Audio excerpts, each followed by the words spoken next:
to welcome you to Art Center Sarasota this morning to view what we hope on your way out, Michael Kinsey's photographic exhibitions, Views from the New Horizon, Portraits from Sarasota Magazine's Listening to Black Voices series. Our mission here at the Art Center is to provide artists with a platform to explore and reflect upon the complexities of the human condition. Art has the ability to serve as a catalyst for discussion, often creating a space in which tough topics can be addressed within a safe and accessible environment. This exhibition and the panel discussions that accompany Michael's show serve as a powerful testament to this mission. Artists have the ability to move us through images, and Michael's work does just that. Each portrait capturing the essence of the powerful leaders and voices who contributed to Heather Dunhill's impactful series, Listening to Black Voices.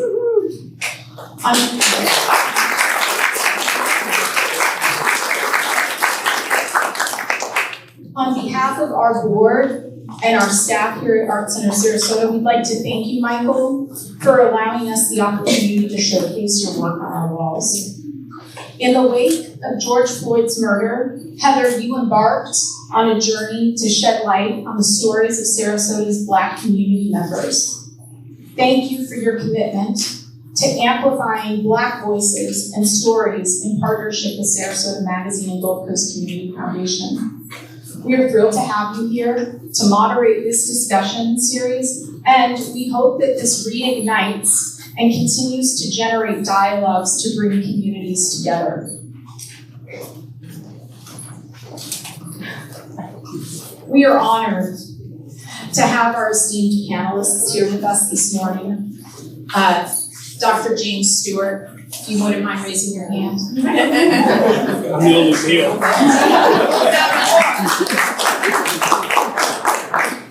And Hobson Pilot.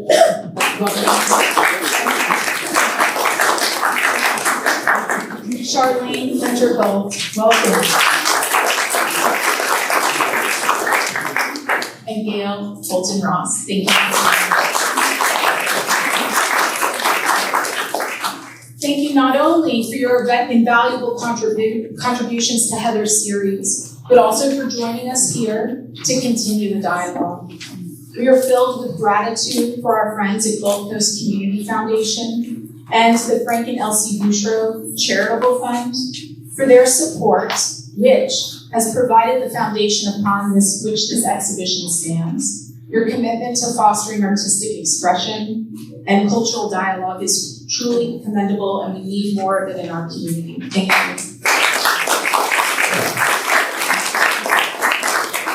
I'd like everybody to mark their calendars. On April 4th, Michael Kinsey will be returning to Art Center Sarasota for his artist talk. So if everybody has any evening plans or wants to add to the evening plans, he'll be here from 5 to 7 for that discussion. And additional information about Heather's series, Listening to Black Voices, can be found in your programs. If you scan the QR codes, it will bring you to a flip book so you can actually read every single interview that's been done to date. You'll get to see Michael's work, and it will give you a little bit more background about the Art Center as well. And I'm wrapping it up. Well, I think we are all ready to go. Thank you, Heather. All right.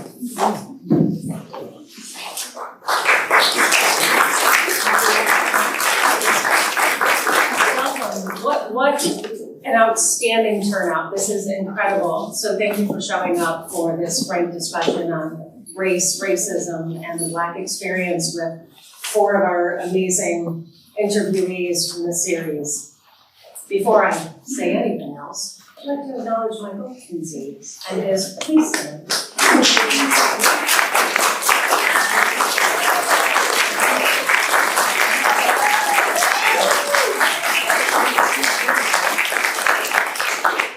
See his photographs in there and on the covers of the magazine as well as with the series. So he's a great partner. So as Kinsey said, I'm the creator of the Listening to Black Voices series with Sarasota Magazine. And as she alluded, I started this series after George Floyd's murder. You know, I know we all know those days after in the week where it was so heavy and we wondered what we could do. And so then Charlene on a Sunday, emailed Reverend Dr. Otis Moss III's 17-minute video sermon on the moment. He spoke to the moment. And he said to creatives, you have to do something, you have to mark this moment in history. And so this is how this series came about. A life-changing email from a friend. So don't ever underestimate forwarding an email. So what has developed is this full telling of the American story and these interviewees who trust me with their stories, oftentimes telling for the first time to a white journalist. So it's been 4 years, 54 interviews, and it's now life's work for me. But to keep me short, if you have picked up a Sarasota Magazine, there are 4 historic covers of Michael's photographs. So if you don't see this one, there are 4. Gail is on one, Meredith Thompson is on another, and Henry Hunt, Charlene's brother, is on another. So if you see these on page 89, you will see an interview with Charlene and me. She interviews me as a Black journalist, interviewing a white journalist about interviewing Black people. It wasn't a challenge. What is a challenge for you? I mean, so a quick overview. What we'll be doing today, I'll give a brief introduction of each panelist, and then we'll open for questions, and then it will come back to me for a closing question, so we can say goodbye on an uplift. So, without delay, done with this. Dr. James Stewart, the intrepid male on the panel. Last night I saw him and I was like, Dr. Stewart, you're on the panel with 3 strong women. He goes, no problem. I got 3 daughters and my wife's a strong one. So Dr. Stewart is a Black history scholar who holds a doctorate in economics from the University of Notre Dame. He has held many positions in higher education, including professor and administrator at Penn State University. He also served as the president of the National Economic Association, the National Council for Black Studies, and conducted audits of Black/African studies programs and departments at more than 20 colleges and universities across the country. Today, he's professor emeritus at Penn State. He's author, co-edited 11 books, and he's published more than 75 articles on race and economics, and served as the editor of the Review of Black Political Economy. Dr. Stewart.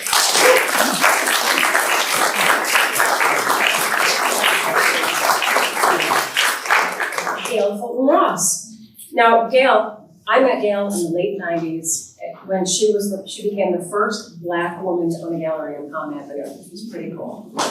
So for more than 5 decades, she has been visually telling the stories of the Black community and its icons through painting, printmaking, sculpture, and multimedia.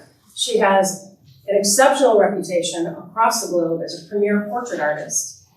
Her commissions include Archbishop Desmond Tutu, Supreme Court Justice Thurgood Marshall, Dr. Martin Luther King, and Jackie Robinson. Her art has been exhibited around the world, from New York City to Africa, and is in the permanent collections of the National Museum of Women and Arts in DC, the David Driscoll Center, and the University of Maryland, and Harvard. And she's currently an artist in residence at Studio Channel Island Art Center in California. As a side note, if you haven't read her interview, it's not a quiz. If you have not read her interview, she shares a chance encounter with James Baldwin at a New York City bar in 1978. Read it, it's so good. Gail Ross.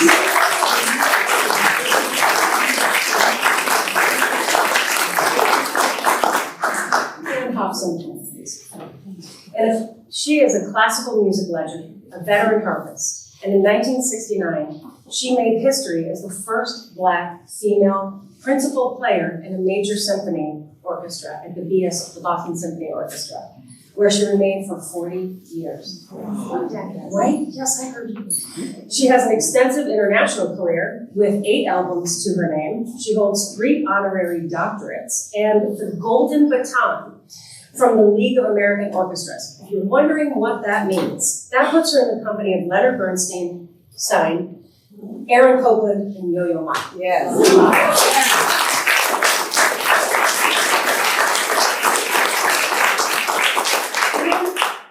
Charlene Hunter, who really needs no introduction, but she's getting one.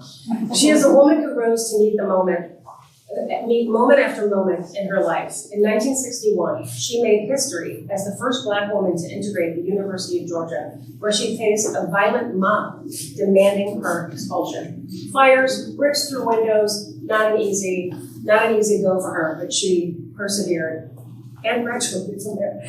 Now, her career as a civil rights journalist has spanned 5 decades, and it includes 2 Emmy Awards, 2 Peabody Awards. Notable news outlets on her resume include The New Yorker, The New York Times, PBS, NPR, CNN, and she's the author of 5 books. I'm so glad you brought this because it didn't fit in my suitcase. This is her latest. So this is her most recent, which is My People, 5 Decades of Writing About Black Lives. And so for my fellow white people, it's a hell of an education in Black modern history. Highly recommend you get this if you want to learn more about Black history. So with that, Charlene, let you go.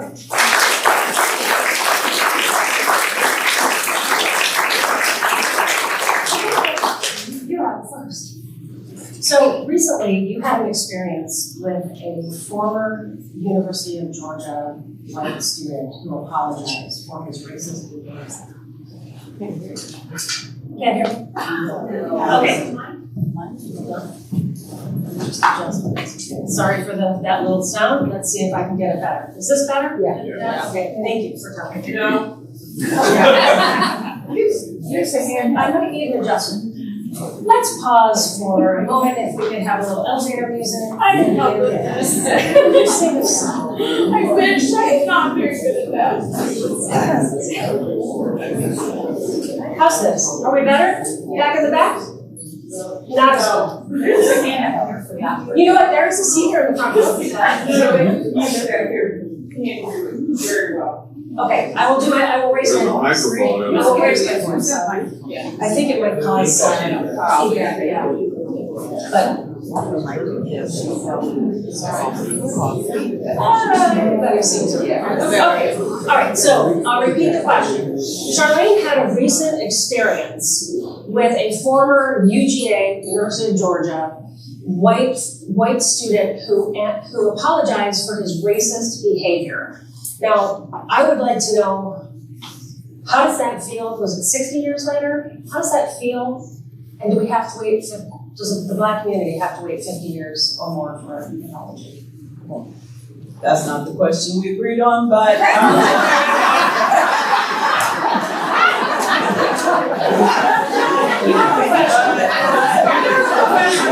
I've been for the last 5 days working on the answer to that question.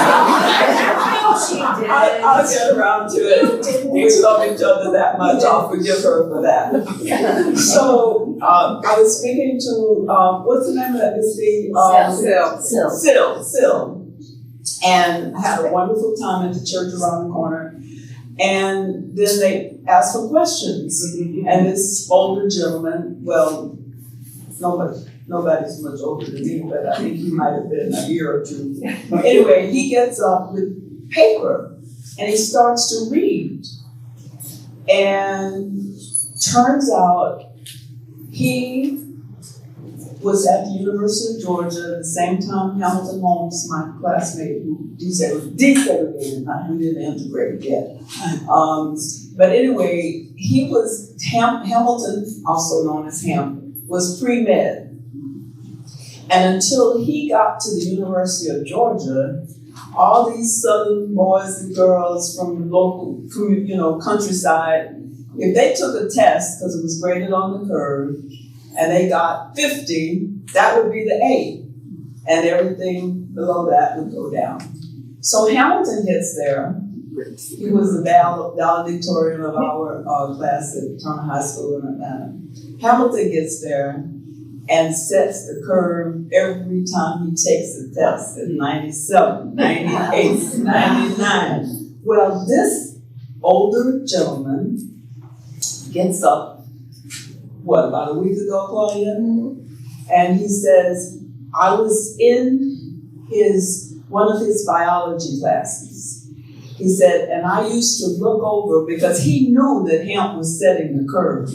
So he would look over at whatever Hamilton was doing in that lab, and he'd pick up his whatever it was, and he'd do it too. And he described how day after day, he copied everything that he could see Hamilton doing and passed the course. Wow. But he never said a word to him. And so all these years later, he comes with that description, and it's an incredible description of what went on in that class. I couldn't have passed it myself. I would have been watching him too. But he came to apologize. Now you say, has that ever happened? It has. This was, 60 years that this man gets up the other day and apologizes. 40, when Hamilton and I applied to the University of Georgia, the governor of Georgia, Ernest Vanderbilt, said, no, not one. Meaning not one Black student will ever be allowed to come to our university. That was in 1959 when we first applied. We went for 2.5 years fighting the case. 40 years later, university has established the Holmes-Hunter Lecture. I wish it was the Hunter-Holmes, but we had to be on that. The Holmes-Hunter Lecture happens every year. And at this particular one, 40 years later, Hamilton, who never made a single friend the entire time he was at UGA, he wanted to play football because he was the captain of the football team at our high school. And they told him either the students at UGA would try to hurt you on the field, or there were no other schools desegregated at that time. So, or the players from another school would try to hurt you. So he never made a single friend. But somehow, 40 years later, the Holmes-Hunter Lecture got started. The governor showed up and apologized. And I think that's what we got to be working towards in this country. Getting people to appreciate what we, Black people, have been through, but also some white people, because we also tend to forget white people died for us. I learned about Jews, for example, at UGA. You mentioned that the student, did you mention? No, that the students rioted outside my dormitory. Yes, we did talk about that. The night that we were admitted, the girls had to stay on campus, Magnolias, the boys didn't have to. Long story short, we get suspended for our own safety after the riots. And 3 days later, our lawyers get us back. And I get back in. I'm in a room all by myself on the first floor. They didn't want to integrate. They had to desegregate. So they had me in a special room all to myself. And knock on the door. Open the door. There are 3 girls with groceries because they knew I had a kitchenette because they didn't let me eat in the cafeteria. It hadn't been desegregated. They said, we've come to cook dinner for you if it's okay. Because everybody knew I had a kitchenette. Throughout that evening, they tell me the story of the Holocaust, their grandparents. Now, I know we're supposed to be talking about race, but I want to talk about humanity. Because we're all in this together. And the more of our history we know of all of our people, the better our country will be. And I grew up in the South, segregated. I knew Black, I knew white. I didn't know Jewish. But I learned that night. So that when I look at the news today, I have a history that helps me understand what's going on good, what's going on bad. what we need to do to help overcome those challenges. Sorry, I went on.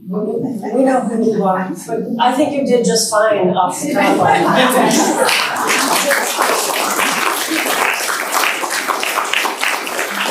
Well, speaking of overcoming challenges and Hobson Pilot, the classical music world in which Black people have seldom been allowed to play a leading role. We were an exception to that rule 55 years ago.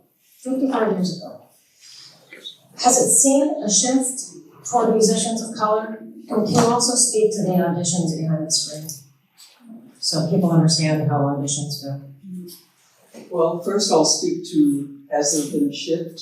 Yes. Has there been a shift? There have been efforts to make a shift. When, before 1930, all American orchestras, especially the major symphonies, were all white men. In 1930, the first person to get a job in a major symphony that was not a man was my teacher, Howard Shallerfree, who became the principal harpist of the Cleveland Orchestra in 1930.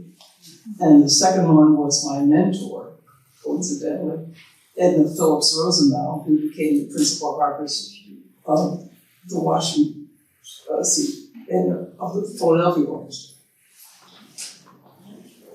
36 years later, I became the first Black female principal of the Washington National Symphony.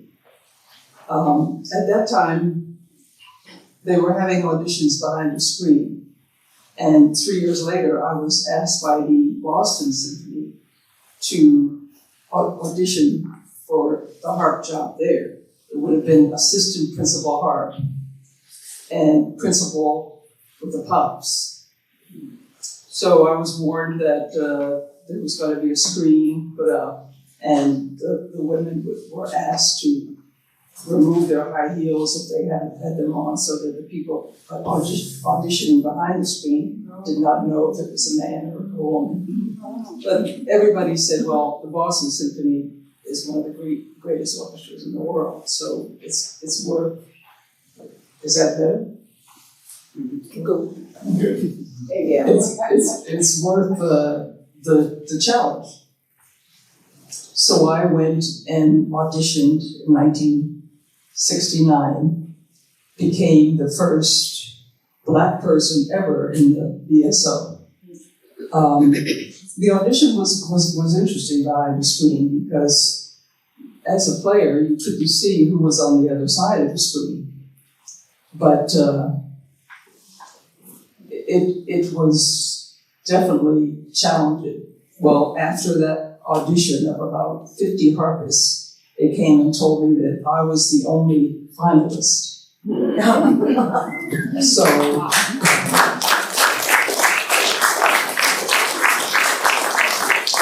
after that, I had to come back and play the final round, which included the conductor as well as the members of the committee who had been behind the screen. And I was offered the job. It was a little tricky for me to decide whether to leave Washington because I was principal harpist there. And Boston at first would have been assistant principal and principal with the pops. But in 1980, when the principal harpist, a male, a white male, of course, retired, then I was given the job as principal harpist, where I stayed for another 29 years for a total of 40 years. Wow.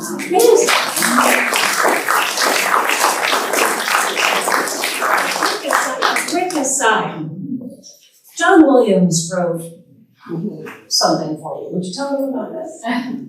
Just John Williams. About 2007, I decided, my husband and I had bought a place here already, and decided we really loved Sarasota and wanted to spend more time here. So I discussed it with the music director at the time, James Levine, who was not only the Boston Symphony music director, but was the music director of the Metropolitan Opera. And he asked me to stay for a couple more years because the BSO had a tour to Europe and they were doing some big Mahler symphonies that featured the harp. So I agreed. So I stayed until 2009, at which time he said to me, I'd like to give you a retirement gift to thank you for staying. What would you like for a retirement gift? And I said, well, I think it'd be nice to have another harp concerto added to the repertoire. And he said, oh, great, who would you like to write it? And I thought for a couple of days, and I said, well, maybe John Williams, if he could pull away from Star Wars. So he asked John Williams to write this concerto for me, and I knew that John was very fond of me. But at first he said no. He said it was too complicated to write for the harp. But we persuaded him, and he finally agreed to put aside that version of Indiana Jones and work on my harp concerto. It was an amazing experience working with him. He didn't do email, and he only did snail mail, so we had to communicate. He wanted to know if some of the things he was writing would work on the harp or not. So every few days, I would go to the mailbox, and there'd be another few pages of music from John Williams with some little note on the bottom. One of them said, I'm your biggest fan. How about that in the title? Please, it's a lovely, lovely title, so they know what it is. He finally titled the piece On Willows and Birches. He was a big fan of trees. His concerto that he wrote for Yo-Yo Ma actually was called something like Trees, but this was On Willows and Birches. And he said to me, I don't want to call it a harp concerto because it's not good enough to be a harp concerto. So I kept working on it and decided to perform it without music. And he said, you're going to do what? So when I played it for him, the completed piece without music, he decided this piece is good enough to call a harp concerto. So it's called On Willows and Birches, Concerto for Harp Concerto. I'm sure you all will look it up.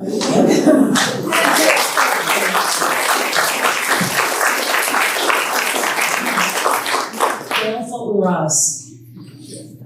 Okay. We know that's you. Hunger Games actress Amandla Stenberg asked on YouTube, what would America be like if we loved Black people as much as we loved Black culture? Wow. Right? Good question. Now, Gail? Yes, ma'am. Can you hear me without a mic? No.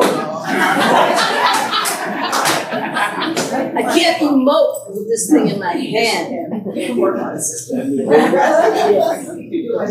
can hold it. I can answer this question. I know you can. Because I thought about it a lot and I had to make notes so I wouldn't get emotional. Because what I want to do is reposition your question. Feel free. Your question, the reason I want to reposition it is because it's coming from a white perspective. In this sense, if I make the assumptions about we, then you're saying we, that means white people. And if you say Black culture, then you're saying Black history. Culture is history. I love that you gave it this much thought. Okay. So in that case, America doesn't really love us at all. But we know that's not totally true. I have to go to my notes because if I don't go to my notes, I mess up. Okay. We all know what's happening in Florida today. So that's why I refer to Black history as our culture. And the assumption, which hurt when I was reading this and listening to my own self-talk, I realized how disappointed, frustrated, and sometimes angry I am when I don't even realize it. You understand? Your question for me went pretty deep because I feel like America has deemed my people a permanent underclass. So it's very hard for me to answer the question, where I can make it all sound marvelous and beautiful and fail. You see? We're not looking for that. Good. So, considering that I think America runs on a hierarchy, that's how I'm going to answer your question, hierarchy, and that it's really based on a caste system, which is a whole nother conversation. The only way I can answer your question is, what would America be like if my grandchildren could have a better future? Now that's the question I can talk about and ask, because that's a question for everybody in this room. It means a lot to me, obviously. I get up every day now for them, because if not, I think, where is this world going? So I read something where it says, when we're not hungry for justice, it's usually because we're too full with privilege. And then,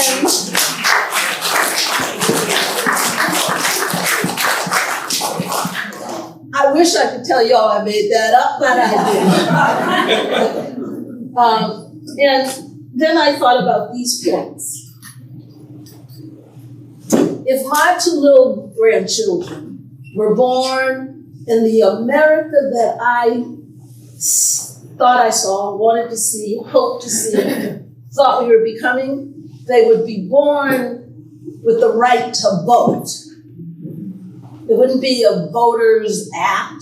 They'd be born the same way most or all white children are born, with that as their right. They would be born into a system of democracy and not hypocrisy. Right now, for me, I don't even understand when I'm watching the news or listening to people why this is happening. We've been here. I was, even last night I was sitting there and I'm going, this is deja vu. I'm almost 80 years old and I am doing today what I was doing in the 60s. And over and over and over again. And this is what I'm leaving for my grandchildren. When I fought hard, Charlene fought hard. Ann Hobson did her thing for all of us. James would tell you what he did. Everybody in this room understands diversity, or else you wouldn't be here and you wouldn't be in this room. I don't know, but I'm sick and tired of being sick and tired. So how do I feel? Make it a better America for my grandchildren. Do that. And then the question will never have to be answered again. And these panels wouldn't have to happen. You understand? I do. Okay, that's it. Do you understand?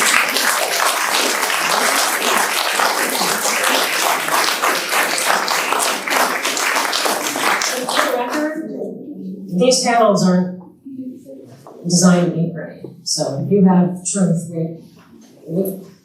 they're here to hear it. And this is about bridging gaps and learning how to bridge a gap. And the conversation is where the gap gets bridged, in my opinion. But I'm a journalist, so that's what I think. But Dr. James Stewart, last but not least, who has patiently waited for the ladies. You've published more than 75 articles on race and economics and served as the editor of the Review of Black Political Economy. How do we, as a country, address the wealth gap? And if it goes to taxpayers, how will they be affected by reparations? Thank you very much. First, I have a hard act to follow because my wife was on the panel last night. She said high standards. She did, so good luck. Let me begin by saying give you a few statistics about the racial wealth gap. As of 2022, for every $100 in wealth held by white households, black households hold only $15.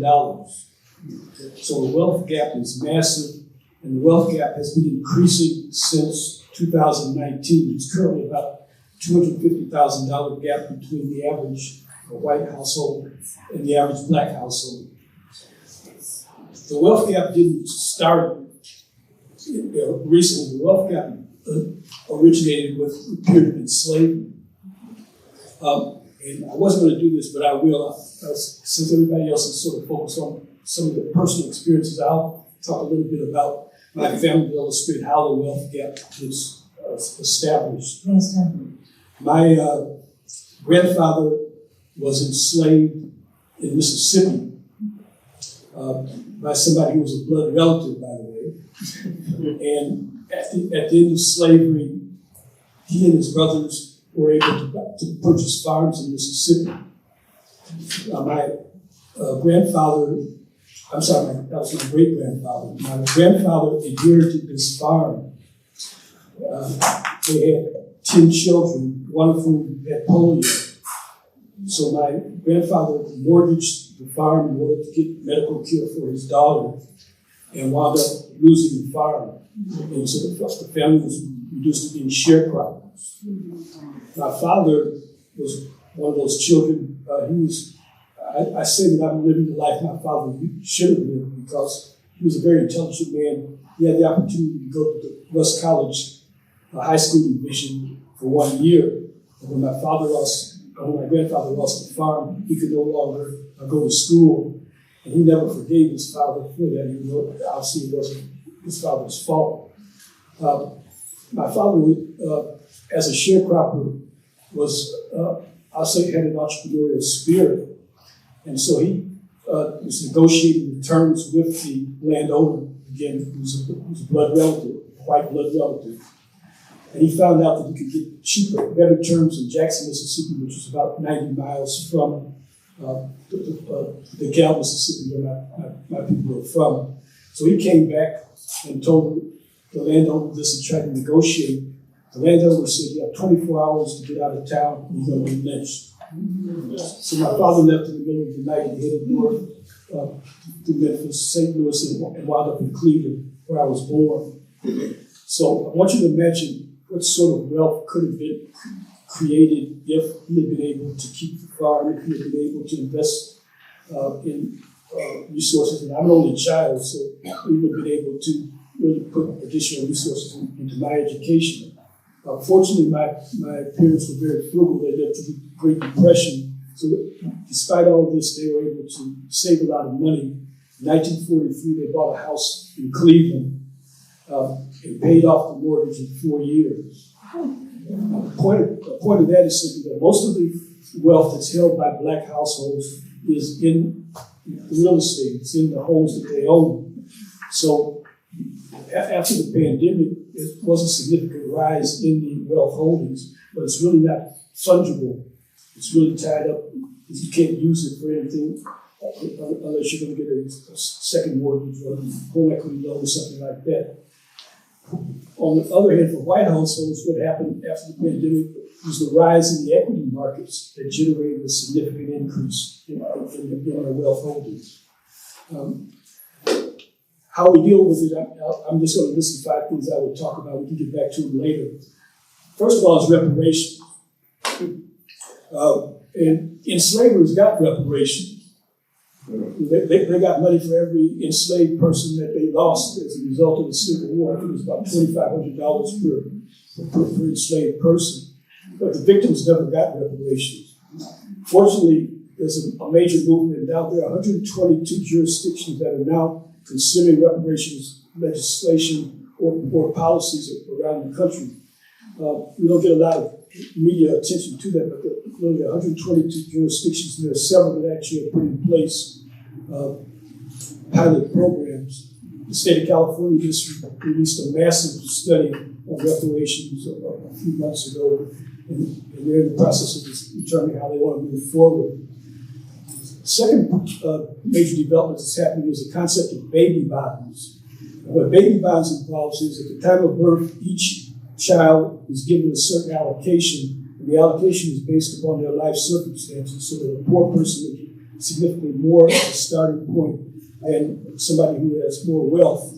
And those funds would accumulate through equity markets, et cetera, until the person turned 18, and then they would be turned over to the person. So consequently, that would immediately reduce the wealth gap between those two individuals. Thirdly, I think we have to more seriously enforce anti-discrimination legislation. Some of you may have heard of the case involving the Navy Federal Credit Union. That's one of the biggest mortgage providers in the country, and they were found to be discriminating systematically against black persons who submitted applications.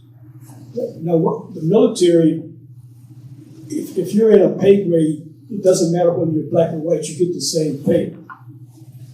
So, I mean, actually there's steps within each of the ranks. So there actually should not be any reason why there should be the disparity in the living. If I'm a sergeant major, white or black, I have the same income. I may have different debt obligations and so forth. But the amount of discrimination that has been documented is unimaginable and unsustainable. One of my roles, I'm the inaugural director of the Black Economic Research Center for the 21st Century. The initial Black Economic Research Center was founded in 1969 by Robert Brown, based in Harlem. And the purpose of that body was to develop strategies and policies to try to deal with not simply the wealth gap, but economic disparities in general. One of the things that organization did was to produce a document called Only 6 Million Acres. And what that study focused on was the fact between 1920 and 1970, the 20 million acres that had been owned by black individuals had gone down to 6 million acres. And now the number is down below 4 million. So there's been... In how many years, did that happen? Well, 1920, there were 20 million acres. Currently, there are less than 4 million acres that are owned by black Americans. So, and property has always been a source of wealth, and so that's one of the systematic factors. And the last thing I'll mention is that I gave a presentation at the economics conferences on a strategy to try to revitalize the use of community development corporations and cooperatives as strategies to try to deal with the wealth gap. There's a lot of talk typically about entrepreneurship and so forth, but entrepreneurs don't really hire people. And most of the vast majority of businesses that are owned by black Americans are sole proprietorships. So they may do well for individuals, and they didn't do well during COVID. There was a dramatic, disproportionate loss of businesses among blacks during COVID. So I advocate for more cooperative approaches to trying to deal with the wealth gap. I'll stop there. He should be on the presidential plate.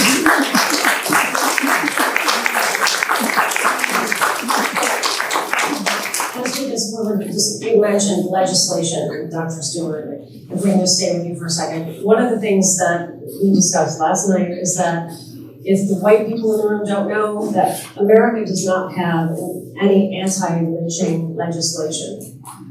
Could you explain why? Even though he's an economist. I could be snide and say that they don't want it, but we need to hear it. Well, let me put it in the context of the economics. If you had that particular type of legislation, does that create liability for past instances of lynching that could be used as a basis for lawsuits? Like retroactively? Retroactively. Because again, the reparations really focuses on retroactive or past actions. And the controversy is typically, how do you identify the descendants of those who were direct victims of racial violence and other forms of discrimination. And the reparations movement doesn't focus only on the era of slavery. Reparations also focuses on Jim Crow legislation, etc. And I passed the book to Charlene before the session started. It focuses on a reparations case that involves the U.S. government, where just before World War II in Harrisburg, Georgia, the government came in and took over. What is Charlene here? Justice delayed, justice denied. Tragic story. Yep. Okay. Oh, that's the book. Yeah. So they took over the land that had been held by black landowners for many decades, going back to the 1890s at least, and they never gave them any compensation for it. So it's not, so we know that there's a large number of different types of organizations that are liable for reparations, and so you see some, as example, Georgetown University is giving reparations. Some of the Ivy League schools are initiating studies, etc. There are a lot of private corporations that insure enslaved persons, so they're liable. Governments used enslaved workers to build roads, etc., so they're liable. So the whole system is liable, and that I think accounts in part for resistance to really looking in detail at legislation, because the amount of money that you're talking about is larger than it's about $12 trillion. Something that's Thank you. Yeah, thank you. Anne, first a quick term. The Black community uses a term called Black excellence, which is what we're seeing here and many of the people in the room. And Emmanuel Ancho said, "Don't confuse Black excellence with equality," speaking to the white community. How does America confuse the two? Can you ask an easier question? How does America confuse the two? How does America confuse Black excellence with equality? So when they see when white people see Obama or Colin Powell or Charlene Hunter Galt or Ann Hobson Pilot, when they say, well, look, everything's equal because, Black people are in places of importance. Well, but at the same time, how many are in those places of importance? In my case, I was the only Black member of the Boston Symphony, in spite of the screams and all, in 1969. And I was the only Black member for 22 years. And a Black cellist finally joined the BSO 22 years later. And when I retired in 2009, he was the only Black member of the BSO. Wow. So, the orchestras are still obviously severely diversity challenged, but they're trying things like having programs where they have two people of color come play with the orchestra for a year or two. And a lot of those young musicians feel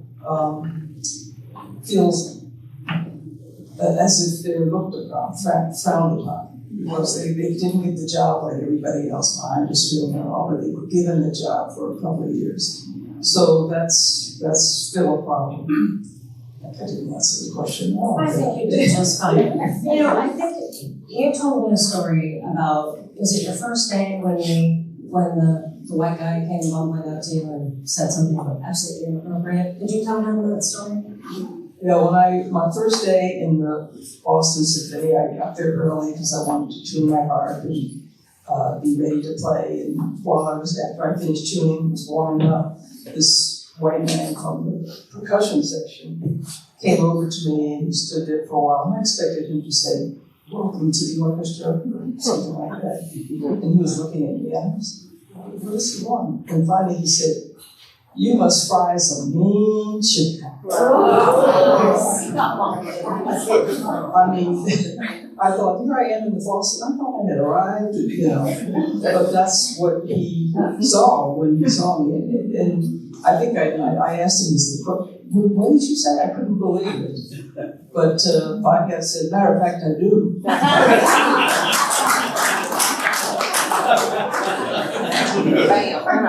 And there were a lot of other comments that were pretty short and insensitive, shall we say. What year was that? I'm sorry? What year was that again? That was 1969. I had played in the Washington National Symphony for 3 years from 1966. And their concerts were given in Constitution Hall in Washington, D.C., which was the place that Marian Anderson was refused to allow to sing there because she was black. And I can't tell you how many of the musicians in the orchestra came up to me at various points during the 3 years I was there and said, "Did you hear what happened to Marian Anderson? She wasn't able to be here, and here you are here." You know? And we should be grateful for that. Exactly. Thank you. Thanks. Sure. In your recent book, My People, again, I'm going to hold this up. This is 5 decades about writing about Black lives. This is the one that I recommend if you'd like to learn about Black history. Really, I don't think the Black people in the room need it, but the white ones do. It's pretty great. You're welcome. You're welcome. If you saw mine, it is dog-eared and there is highlighter all over it. In there, you wrote about helping young people understand the civil rights movement. If the past is a lesson for their present and future, what would that be? If their past was. If the past has a lesson for the present and future of the young people, what would that be? You know, I think about when I was growing up and the kind of support that we got from our village. They say it takes a village, and there were so many people in our village, our segregated village, that worked to help us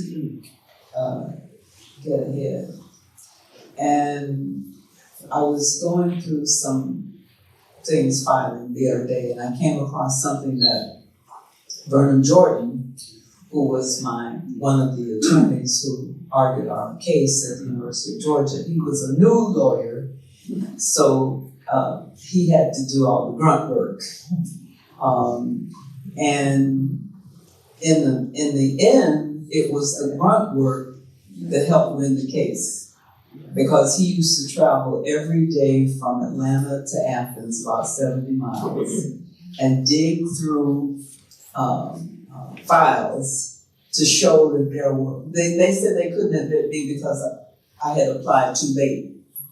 Well, every day he would go down there, every day, until he found a student who had been admitted at the same time, had the same lapse in time as I did.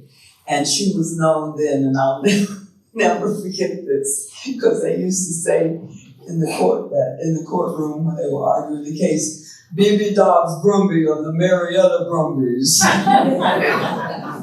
So anyway, from that day on, you know, we were friends. Well, we weren't friends during the case because Vernon was being very serious and he saw me as just a silly young teenager. But years later, he was giving a graduation address, and I wrote it down because just as he had helped me get my education, he was now talking to another generation. And that's part of what we need to do, those of us who are our age. Not many of you this old, but anyway, my husband is, so there you go. Anyway, here's what Vernon said, and I think that it's something we need to remember. He said, "We have endured, yes, and we have made progress. But we don't sing, we shall endure. We sing, we shall overcome." And sometimes I sing it, but I'm all stuffed up this morning, so I won't sing it. But I think that's what's so important because, and I brought this, I wanted to share it with everybody because I know everybody doesn't read the New York Times every day. My husband reads it like this. I read it online. But it's the obituary of Dory Ladner. Does everyone know about Joyce Ladner? Joyce Ladner was for a moment president of Howard. But prior to that, she was a civil rights activist many years ago. I was at her wedding, that was much later. At any rate, what I thought was interesting about this piece, I'm glad they finally ran it, but they talked about how she was an unheralded fighter for civil rights as a teen and beyond. And I learned a little while ago that Southern Poverty Law Center, I think, said that something like, I forget now the percentage, but it was a huge percentage. 80% of the schools in this country don't teach Black history. And here in Florida, and I got a piece coming out in the Tribune, so nobody's gonna talk to me after they read it. But it's so important to share our history, the good, the bad, the ugly. But the importance of people, he called her, the headline is Dory Ladner, 81, unheralded fighter for civil rights as a teen and beyond. But these are lessons that we need to be teaching our children. And I don't know, I'm not an activist, whatever I am these days. But we have to, in whatever capacity we exist, we have to do something to make sure that all of our children learn that history, because our history is our armor. If I hadn't had the Black history that my mom and the teachers at school taught, I couldn't have done UGA. And so many others were inspired to, like Dory, to keep on keeping on because of so many others that you've talked about, and we all know about, many of us know about their history. Our Black history is our armor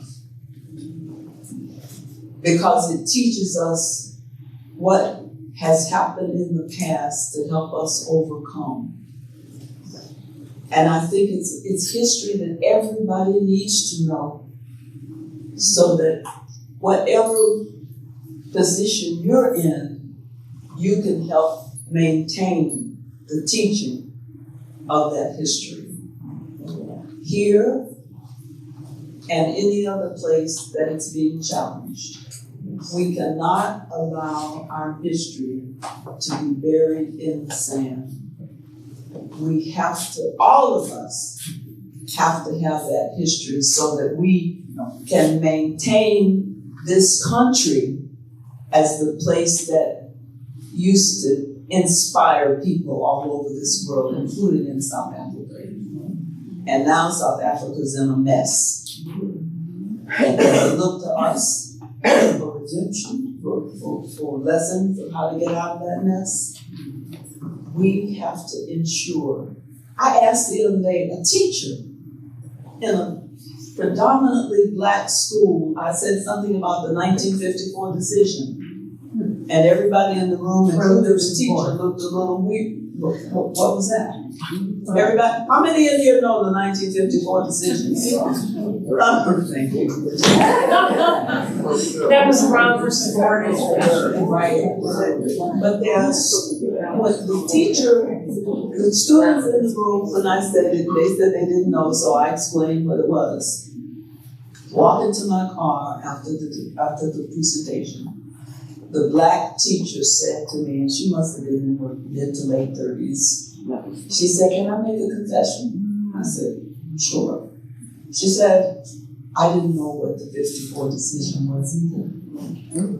We have to fight this.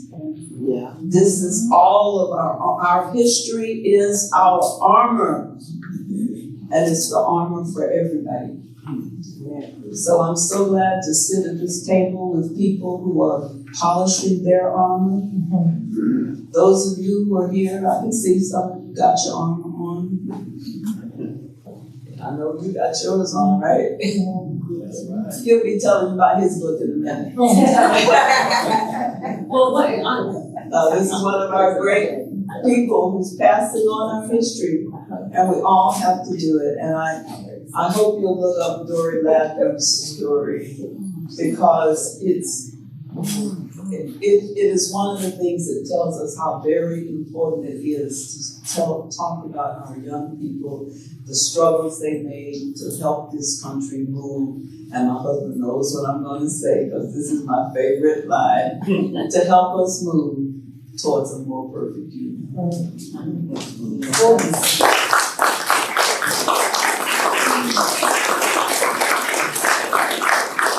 Two things to add. One, so if from Sarasotans who've been here a long time, Joyce Lander did live here, and she was a fellow activist, and so Joyce was also featured in the movie Rusted. If you've seen it, like Joyce was in the inner circle. So just to give you an idea where Joyce and Dory land, don't know the names. Second, what Charlene is saying about educate for the future.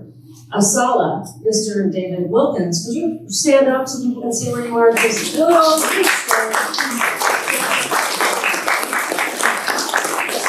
David Wilkins is working on a school called Freedom School. So if you want to know about how to educate the youth, he's working on it. So he's a resource. And that's what we want to be here today, is not just history lessons and such, but we also need to know, like, how do we move forward and where to find those resources. He's one. Good. It's another heavy question, but you have to know this. So, I would appreciate for you to tell the story about your father, Cadillac, and the emotional costs of racism on your family. Please, Dory. Girl, you don't get any easy ones. Okay, can you hear me? Is it on? Is it on? It's on. Okay. Yeah. What about now? You gotta move it closer to your mouth when you say what about That's better? Yeah. I just didn't want to sound muffled, but you can hear me. Okay. I'll make a long story short. I'm the product of a car man. I'm from Boston, so excuse me. I'm the product of a car man's daughter. My father was a mechanic. My father was a frustrated artist. And my father created a car. The car had fins. He was known for creating and designing the fins on a very classic car, the Cadillac. Now, I saw him do this, okay? The car came out somewhere around 55, 57. That part I don't remember. But I was between 10 and 11 years old, so I certainly remember him doing the work. Because he worked for a place in a small town in Boston called Malden, Massachusetts, he worked for Ferry Street Motors. And so he knocked the dents out of people's cars. He was a body and fender man, that's what they called it in those days. And he had an old Oldsmobile, and he found a Cadillac. It was either the Cadillac or the Oldsmobile parts, but either way, he merged those things. And one of the ways he did it was he would ask if he could use the space where he knocked those dents out of other people's cars to create his dream car.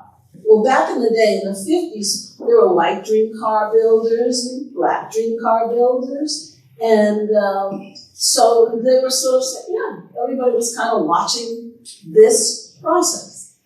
So he did that, and the car was absolutely divine and gorgeous, and he was able to drive it. And register it, and it was a convertible, and it had these fins, and if I recall, he could even put in one of those shavers that I mean, he did a lot. The car was known for parts that I don't even recall. So one day, I know I'm about 11,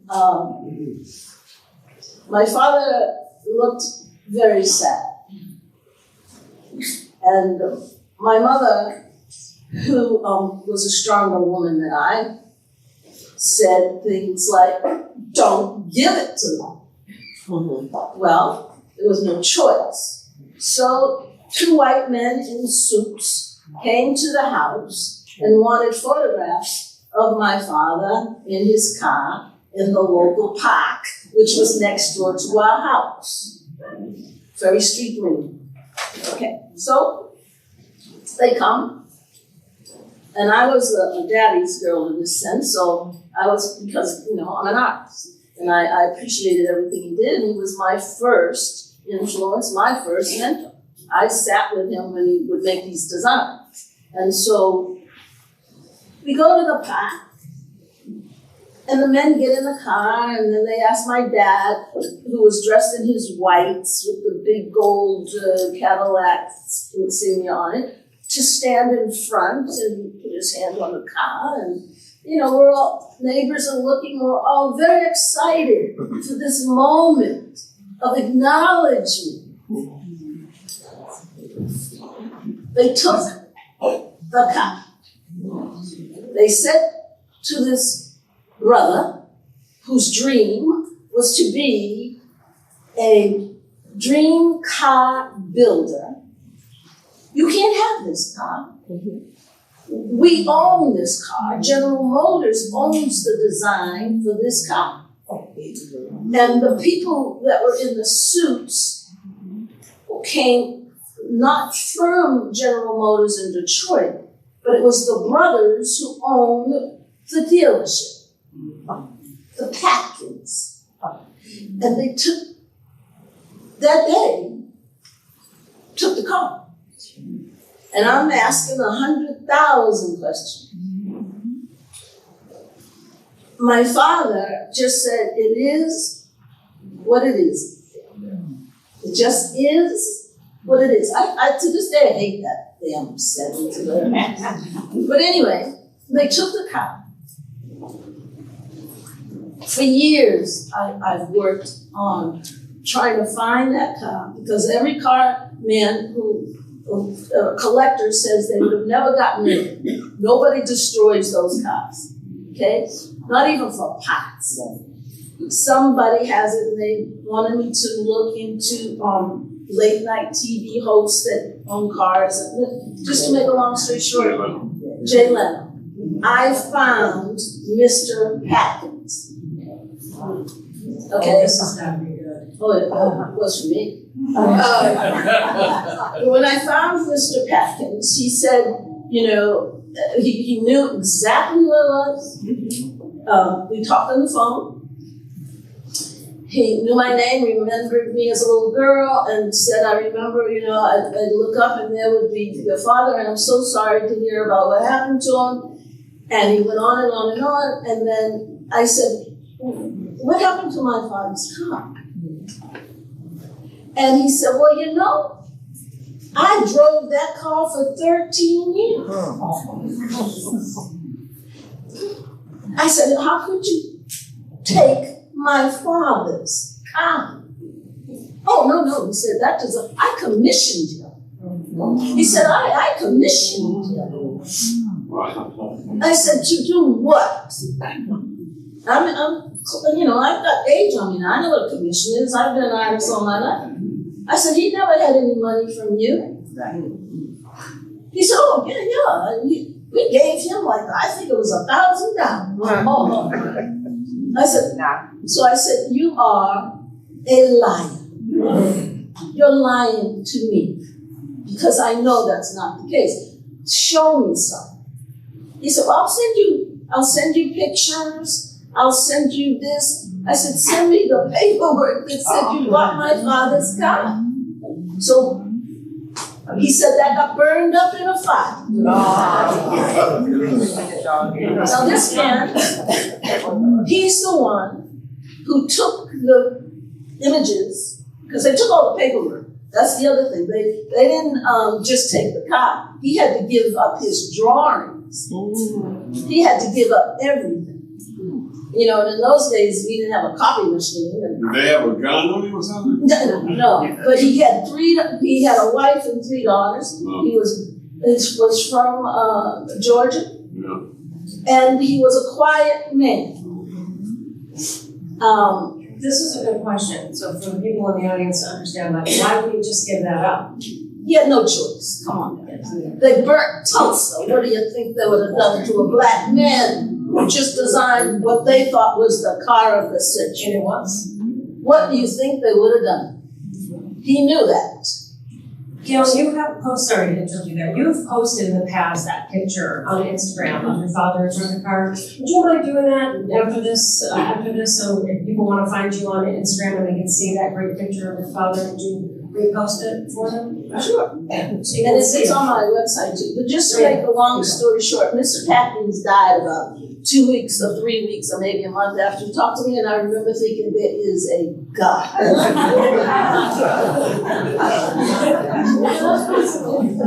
That's right. Well, thanks for sharing that. These are the illuminating, thank you for asking that too. And these are the illuminating stories of the emotional costs of racism and those acts on the Black community, and they don't go away. I forgot the key part. Oh, the microphone. I know you hate it. I know you hate it. My father's name was Herman Fulton Jr. And at 58 years old, he took his life. And that was how and when I met James Ball. Yeah. Yeah. So, Dr. Stewart, I want to tap into your Black history scholar, and then we're going to wrap up shortly to go to question Q&A for the audience. But first, I would love for you to give a brief description of how the evolution of the terms for the Black identity, whether that's from how, I love that you're chocolate. How we got to Black for today, how the terms evolved. Okay, we didn't rehearse this question. We didn't. Of course, the first people that were involuntarily taken from Africa were Africans. So that was the first designation. So you have African Methodist Episcopal Church, etc. So evolving from that, you get to colored and Negro. And there's colored Methodist Episcopal Church, as an example. National Negro National Anthem, etc. So we have that term. And of course, you have the derogatory terms that are derived from that. So there are a lot of derogatory terms that were derived from Negro that still exist, unfortunately. Everybody's cool with what he's talking about. Yeah. When we get to I'm a product of the 1960s, so I was in college from 65 to 69. So my consciousness was formed during the Black Power movement. My roommate and I were charged with running all the Black student protests in the state of Indiana, which wasn't true. It was just in Terre Haute. But the term Black is beautiful emerges during the Black Power movement, and that's a way of negating all the negative associations that were attached to the other previous labels. Now, of course, depending on what generation you were in, you might have had an attachment to those labels. My mother and father would never have used the term Black because they were socialized to remain colored or either Negro. But my generation was intent on sort of purging our culture of all the negative associations associated with that term. Then we evolved to looking more closely at our African identity.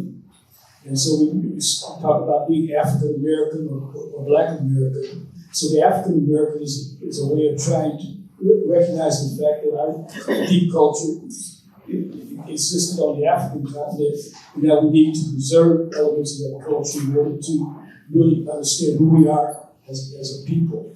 And that came about around roots? Or was that before?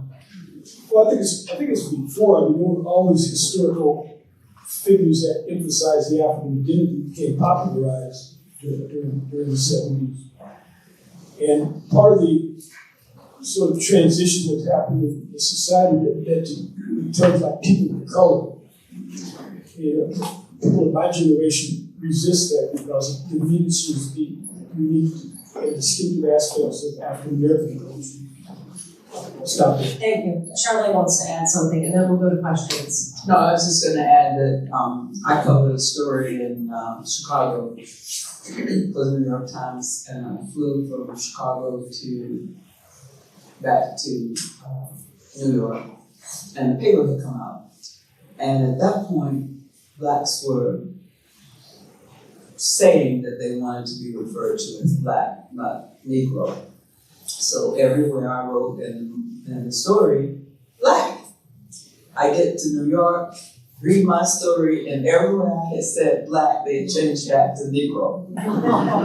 I sat down in the airport, and in those days, you would write and call in your story over the phone, and it would be sent to 12 editors, and they would replicate it and all that. I sat in the airport. I wrote a memo that turned out to be 11 pages about what was wrong with these white editors from the suburbs who would dare to change my reporting and change my words that I had used back to something that was no longer relevant. In the New York Times. In the New York Times. And sure enough, I did get to work, and the national editor, who was a wonderful guy, Gene Robert Sutherland, and he came over and he said, "Why didn't you talk to me about this? I could have made this change. You didn't have to say," because it went to 11 editors already. and he said, I said, "Gene, I know you would have, but I want a policy change. I don't want just change on the national desk." And not long after that, Abe Rosenthal, some of you are old enough to remember that name, came to my desk and he said, "I've read your memo and it's going to change." Now what's interesting, one quick thing, I have the book that the editor Arthur Gale wrote, and he takes credit for it, which is bullshit. But Okay, so Q&A is open. Kinsey's going to be our microphone mover and runner, and that would be great. And Walter is in the back. Okay. And then also, so if you don't mind addressing your question to either one panelist or someone on the panel, just so we can get to all the questions. And then I will wrap up with one last question we'll say about it. I think Walter likes to ask the first question. You know, he's I think you did that last He night. did. So congratulations, He did. here we are again. I listen. Good morning, my name is Walter Gilbert. Thank you all, panelists. I know a few of you. I'm a fourth generation here in Sarasota. I grew up wanting to leave. I did leave, but I came back because it was coming home here. It's always easy to come home. But my question to the panelists is, when I was growing up here, I never knew anybody as distinguished as all four of you, especially Blacks that moved to Sarasota. So my question is, what moved you to come to backwoods country behind Sarasota? Okay, Gail will take it. When I was growing up, Walter, Yeah. in Malvern, Massachusetts, I too did not know a lot of Black intellectuals. There was a blue collar, hard working people, and I grew up in a Jewish and Italian community. and there were few blacks. But I grew up with a very strong, what they call in those days, and I was a colored kid, okay? I had to be told I was a Negro because at one point we were in a situation where nobody talked about all that. Now, how did I get here? I'm in New York City. I do a big show. I'm an artist, so it's a visual language. A gentleman here said, "I want that guy's work," because I wasn't there that day, obviously. And they thought they were bringing a black band to Sarasota. And the gallery was on Palm, Anita L. Pickering Gallery, if anybody remembers that. It's right on Palm Avenue. And I was going to be staying at his house. And my dealer in New York City thought this was a great joke. And they said, okay. And my mother kept saying to me, why? Are you leaving New York to go to the deep South? Well, my parents were Southerners. I grew up, my vacations were always spent in Georgia or Virginia. I didn't want to live in the Northeast. I wanted to live in the South. So I came here and I jumped off the plane and he looked down because he was tall and said, "Where's your husband?" And then after that, I decided I wanted to live in Sarasota because, and it's not because of the black people I saw, because I didn't see any, but I thought I could make change. I swear, I did. I was still believing that. You have. Yeah. So I know what I'm going to say. There's some young people in the back. I just want to say to you, when I look from this point here, and I'm looking at your faces right now, what I'm seeing is so many of the men and women we have lost for the wrong reasons.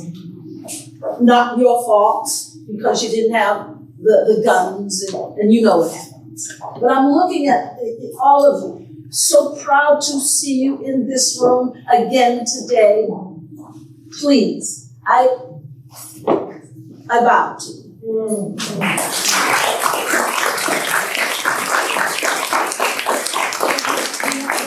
I'm going to circle around to the gentleman over here in the center. Okay. One in the back. Well, Kinsey's moving to the next question.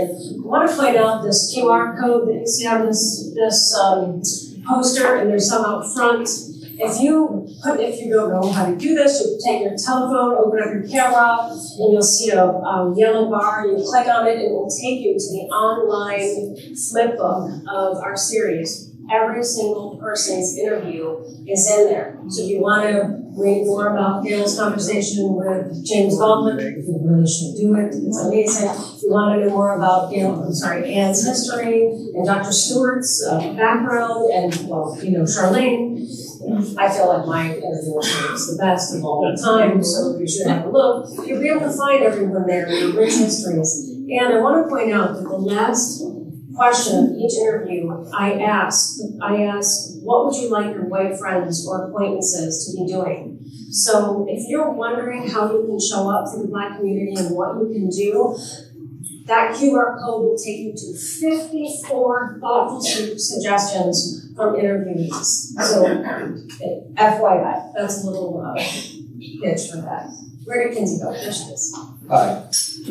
This is a question for comment for Dr. Stewart. My name is Joe. I'm somewhat a part of this organization here at the Art Center. I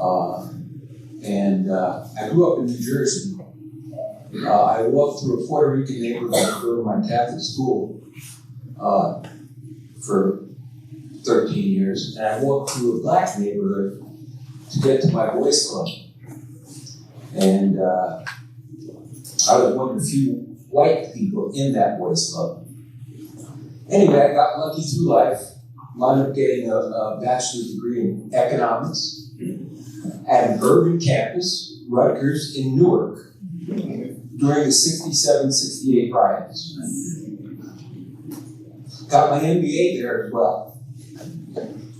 And then, because of the war that was going on, et cetera, I wound up taking a job just to work next to my friend at the Ford Motor Company, who was one of the primary racist industrialists ever to have lived.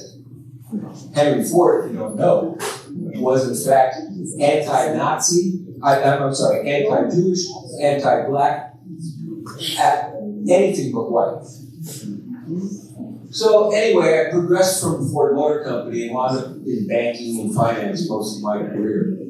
I sold my financial advisory business a few years ago and finally retired. And let me tell you what I think one of the key problems facing us all in terms of the wealth gap is that the people that are not starving, and I need to learn where that quote came from, ma'am. Yes, yeah, that was an amazing quote. Because that's the problem we're faced with. Because all the fat cats, okay, have no intention at all of sharing their funding with these people here. Amen. Yeah. No intention. I've been in the club. I was in the room. I'm in the locker rooms. I'm talking to these white racists. I am here to tell you that's how this problem gets solved for me and you all. That's great, Joe. So I'd like to have a better understanding from Dr. Stewart of what we can do to close this financial gap.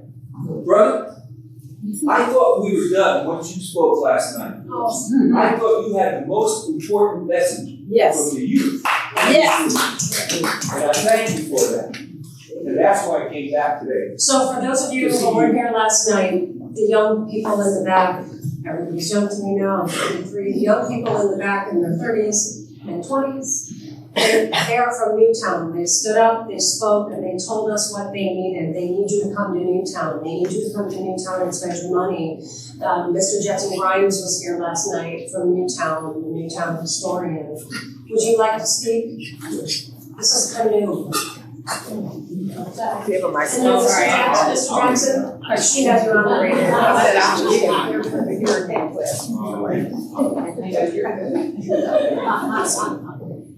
The best thing I can say, I'm grateful to be here.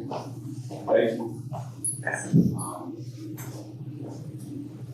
Imagine yourself right now. I know everybody looks in the mirror today. If you never looked in the mirror in life, never, who would you care about? What would you see? It wouldn't be about you. Your whole life would be about who you see next to you. Every day in our community, we see strangers ride by in trolleys. We do nature tours that go through Greenland College and Indian Beach, Sapphire community. And we meet people from all over the world. And they ask us where we from. From Africa, Jamaica, like, no, I'm from there. My great granddaddy always lived there over 12th Street. And that all these people from all over the world don't know anyone or anything about the environment of people here. And it shows me on a daily basis how we live in an ecosystem and not an ecosystem. Well, I'm watching this panel and the people, not just the panel, but the people in this room, I feel energy. It's a lot of successful people, but it is individual success. If your body was independently successful, you have a strong arm and have a limb. But if you have a strong body, it works together. Nature shows us how harmony in an ecosystem within our own bodies is. You have a lymphatic system. It looks something I can see. You get a small cut, every white cell in your body goes to help. And within 5 minutes, you have a healed wound. I don't see humans behaving like that, but your own body behaves like that. So what I'm saying just in this moment, and I'm grateful for everybody to be listening, in the city of Sarasota, which is a beautiful place that I love, and I'm from Newtown, but I'm watching people that's a part of a body called the city of Sarasota that live here from all over the world. There's so many resources here that don't exist in most of America. Pass by a wound and a cut in the sore called Newtown every single day, smiling, laughing, but don't put any healing into that part of the body that's hurt. So can you tell us what you need in Newtown? The average person in Newtown that we invited here didn't come because they don't have the mental, physical, spiritual well-being enough to see how can I enjoy this space, or those people, they don't feel worthy. They live a life of fear. They're tired, they're stressed, and I wish they can come and have the same enjoyment of this space and this event that we see. And what we're asking collectively for any residents in the city of Sarasota to have a sense of empathy and realize a part of your body needs healing. I am the manager of Newtown Farmers Market, which is not a traditional farmers market. We just don't have a fruit stand or something like that. And tell us what place that is if they want to. Newtown Farmers Market is a healing center where you give people a name and you say it's food, they come to you, right? So little that they know when they get there, there's no food there. All right? The little bit of food that we do have there, we forage it from the local communities. We get it from people's gardens, we climb trees, we build relationships to take that food that comes from God's green earth and give it back to people who need it. And the average person that comes to consume food from us, they work 9 to 5, but they live paycheck to paycheck and can't afford to eat healthy meals. So at that park, on Coconut and MLK, we have this farmers market, but now we're just feeding people. We do nature tours, we do meditations, we have an outdoor school for kids, an after school program. It's services we provide for free. And we have met with every single organization almost in Sarasota, from the health department, the Gulf Coast Community Foundation, Patterson Foundation, Red Cross, Mobile Marine, and we have a president. We are a 501c3 nonprofit. We're president, vice president. I'm the manager of market, and we have zero income. But we met with everybody. I have a question for you. So because I'm thinking about all the resources that could possibly be in this room. A lot of people have orange trees, lemon trees, fruit trees. They don't know what to do with them. If they want to get to you, can they approach you so they can bring you fruit? We are at the park. We're supposed to be there now. Thank you for being here. It's from Tuesday through Saturday from noon to 6. It's not a traditional market. It's not like you come in there and there's just fruits in there. The reason why we could not do it like that because our community is not healthy enough to receive healthy produce. They're not.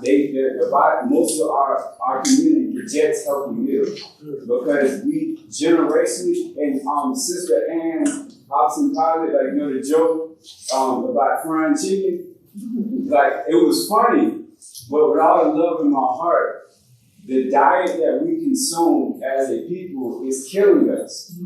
In regards to culturally, we push holistic health from the market because we are a minority, but we're on the top of the list for every chronic disease that exists that they have created, from diabetes, heart disease, cardiomyopathy, asthma, everything under the sun because of what we consume.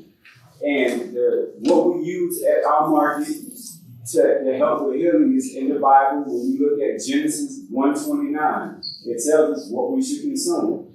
And so what we do at that market is not just for a Newtown community, and it's the last thing I'll say. The importance of this market being built up to be a multi-million-dollar operation is because we need to be a cornerstone when we're allowed to heal ourselves by the support of people that